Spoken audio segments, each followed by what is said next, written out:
On a tous vécu ça. On met en place une routine propre, réveil plus tôt, sport, alimentation, travail concentré. Tout est carré. Et puis, sans prévenir, tout s'écroule. Un souci de santé, une pression énorme au boulot, une mauvaise nouvelle familiale. En quelques jours, ce qui semblait normal devient soudainement impossible à tenir. Pas par manque de volonté, par épuisement. Si cette situation vous parle, restez bien avec nous jusqu'au bout. Et si ce sujet vous concerne, pensez à liker la vidéo, à commenter votre expérience et à vous abonner. C'est exactement le type de contenu qu'on va approfondir ici. Soyons clairs tout de suite. Aujourd'hui, on ne va pas vous dire de penser positif ou de rester motivé. Ça ne sert à rien quand la réalité frappe fort. Ce qu'on va faire, c'est comprendre comment maintenir un minimum de discipline quand tout va mal. Parce que la discipline quand tout va bien, tout le monde sait faire. Mais quand le chaos arrive, c'est là que tout se joue. Prenons un exemple simple. Quelqu'un qui va courir 3 fois par semaine. Tant que le travail est calme, il tient. Puis les deadlines explosent. Il saute une séance. Puis 2. Puis il culpabilise et abandonne complètement. Le problème n'est pas la course. Le problème, c'est l'absence de plan pour les périodes difficiles. C'est exactement ce que James Clear explique dans Atomic Habits. Ce ne sont pas les objectifs qui nous font tenir, mais les systèmes adaptés aux pires jours, pas aux meilleurs. Et Nietzsche l'avait déjà formulé autrement. Quand la souffrance arrive, elle révèle ce qui est réellement solide chez nous. Dans cette vidéo, nous allons vous montrer 3 stratégies concrètes, plus un plan de sauvetage, pour continuer à avancer même quand tout part de travers. Pas pour être parfait, juste pour ne pas décrocher. Restez avec nous. La suite est beaucoup plus pratique que théorique. On va commencer par casser un mythe qui fait énormément de dégâts, celui de la discipline héroïque. L'idée selon laquelle, quand tout va mal, il faudrait tenir exactement la même routine, avec la même intensité, la même exigence, le même rythme. Soyons clairs, c'est une erreur. Et même pire que ça, c'est un piège. Quand la fatigue s'accumule, quand il y a un problème financier, un conflit personnel, une surcharge mentale, vouloir maintenir 100% de sa routine, c'est la meilleure façon d'échouer et de se détester ensuite. On rate une séance, puis 2. On se dit qu'on est faible. On culpabilise. Et très vite, on abandonne tout. Le problème n'est pas le manque de volonté. Le problème, c'est le niveau de la barre. Dans ces moments-là, la discipline ne doit pas être héroïque. Elle doit être adaptative. On ne cherche pas à performer. On cherche à ne pas rompre la chaîne. Donc oui, quand tout va mal, on baisse la barre. Et pas un peu. Radicalement. Et c'est là que le concept clé entre en jeu. Nous appelons ça la microdiscipline. La microdiscipline, c'est une stratégie simple.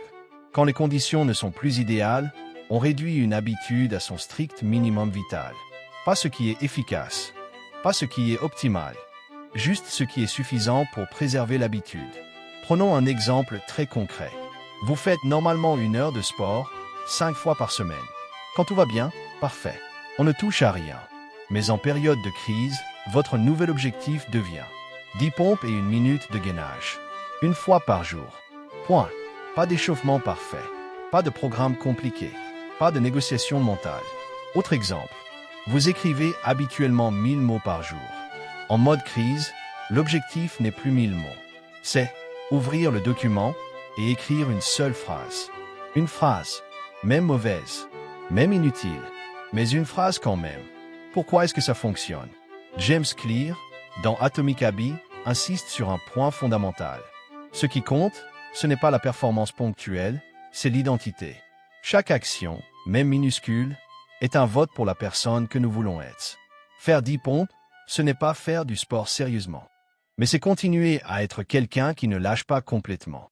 B.J. Fogg, de son côté, explique que plus une action est petite, moins le cerveau oppose de résistance. Une action minuscule devient presque impossible à refuser. Et c'est exactement ce que nous cherchons. Contourner la négociation interne du type « j'ai pas la force, je le ferai demain, ça ne sert à rien ». La microdiscipline ne cherche pas à impressionner. Elle cherche à tenir dans le temps. Et c'est souvent ce minuscule geste qui, paradoxalement, relance l'élan. On fait 10 pompes, puis parfois 15.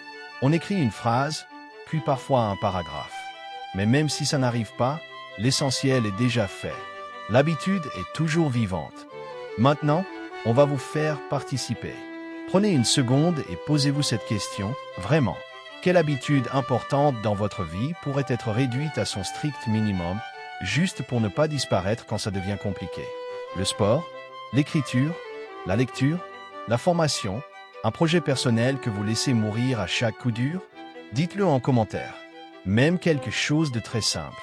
Le fait de l'écrire vous obligera à clarifier votre minimum vital. Et si ce contenu vous parle, pensez à liker la vidéo, ça aide énormément à la diffusion. Abonnez-vous, parce que la suite va justement montrer comment reconstruire une dynamique solide à partir de ces micro-actions.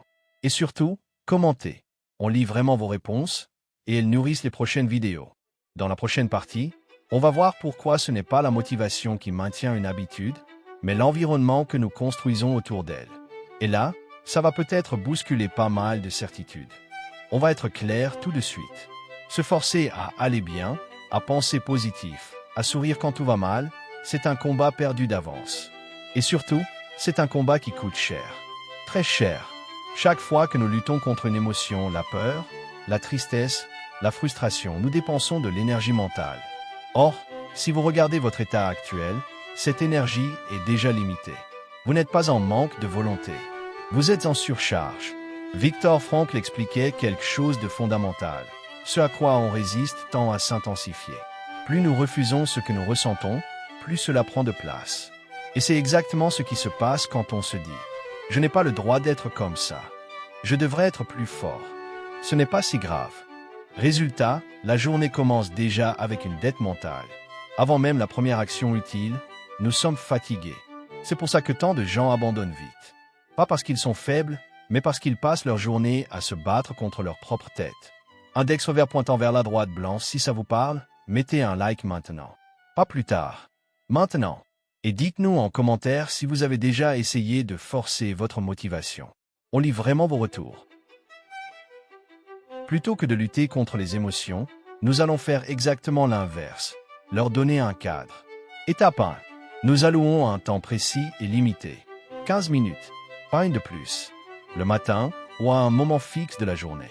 Pendant ce temps, nous avons le droit de tout poser. Se plaindre. Avoir peur. Être découragé. Être en colère. On écrit tout. Sans filtre. Sur papier, pas sur le téléphone.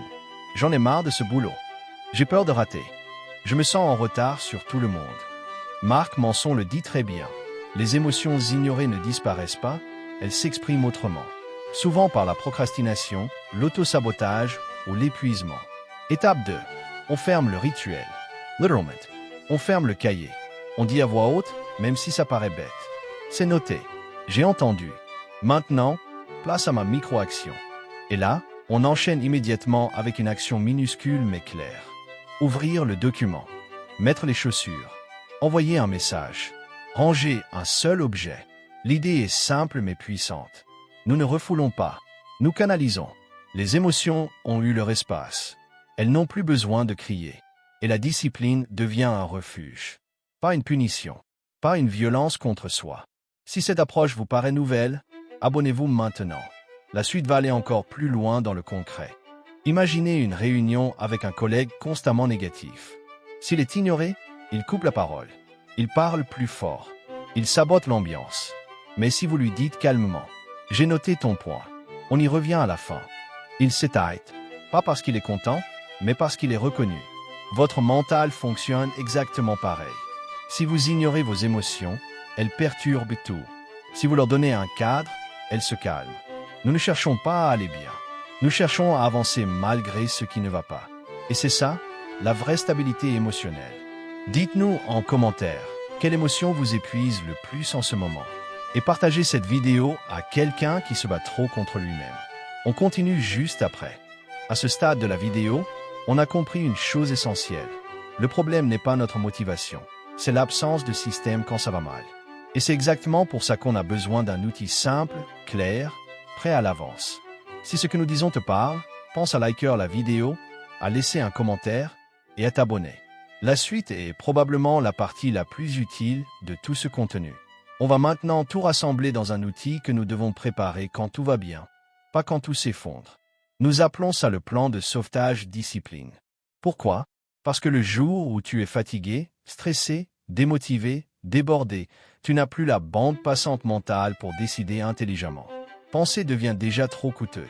James Clear explique très bien dans Atomic Habits que l'environnement et les systèmes prennent toujours le dessus sur la volonté.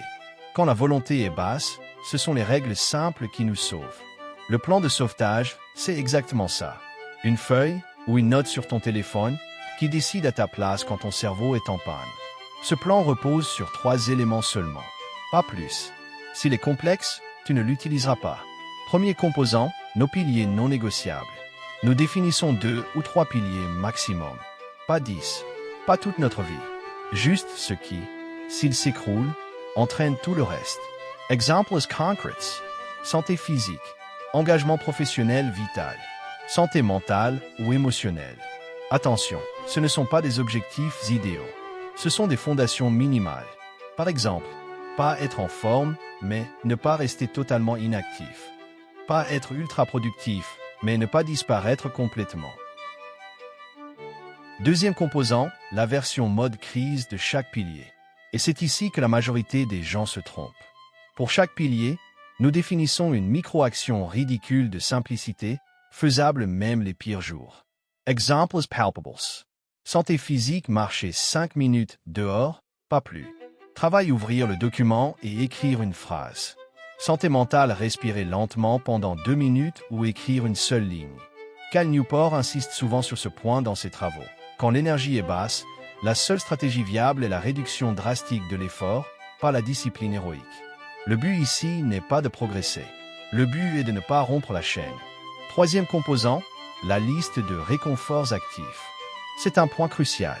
Quand ça va mal, nous cherchons du soulagement.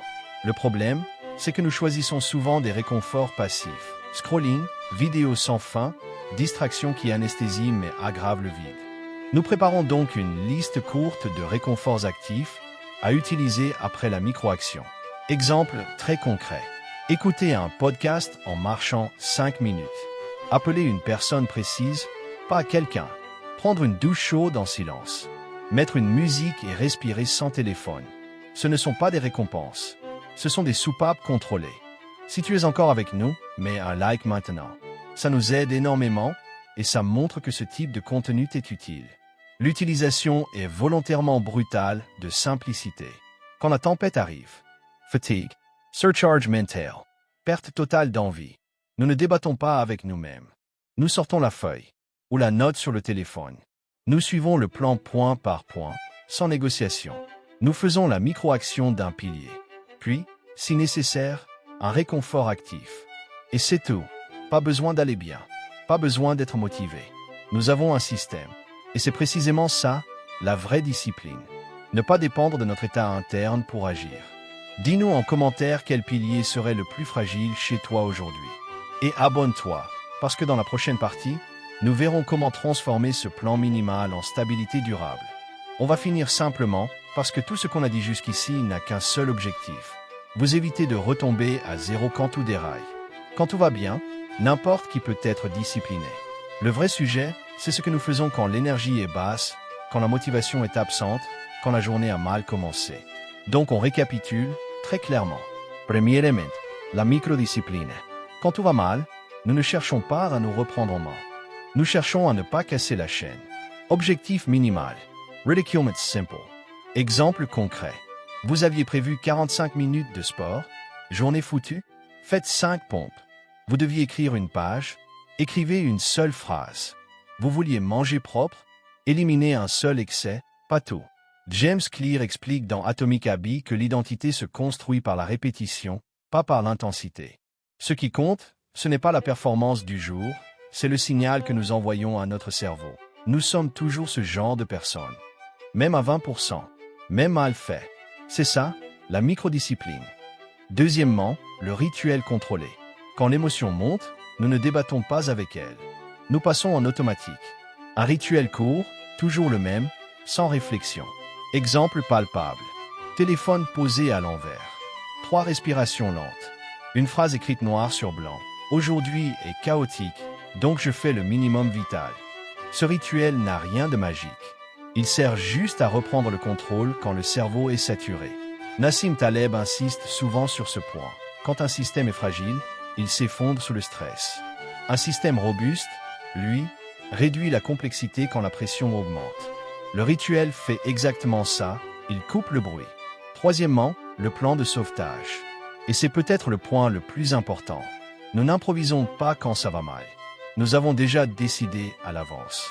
Un plan de sauvetage, c'est une liste courte, écrite quand tout va bien, qui répond à une seule question. Que faisons-nous les jours où nous n'avons plus aucune envie? Exemple réel. Si la journée part en vrille, microdiscipline plus rituel plus arrêt à 22 heures. Si l'envie d'abandonner revient relire une note écrite à tête froide. Si tout est trop lourd, ne rien ajouter, juste ne pas empirer. Taleb parle d'antifragilité. Ce n'est pas éviter les chocs, c'est être prêt à y répondre sans se détruire. Le plan de sauvetage, c'est ça. Pas de motivation, pas de discours, juste une procédure. Et là, transition importante. Si tout ce qu'on a partagé jusqu'ici vous parle, si vous sentez que ce discours sans bullshit, sans promesses creuses, correspond à ce que vous vivez réellement, alors abonnez-vous. Cliquez sur j'aime aussi. Ce sont des gestes simples, mais ils font une énorme différence pour la chaîne. Et surtout, ils vous assurent de recevoir nos prochaines vidéos. Notre objectif est clair, construire une vie plus solide, pas à pas, même quand c'est chaotique. On termine avec vous. Prenez 10 secondes.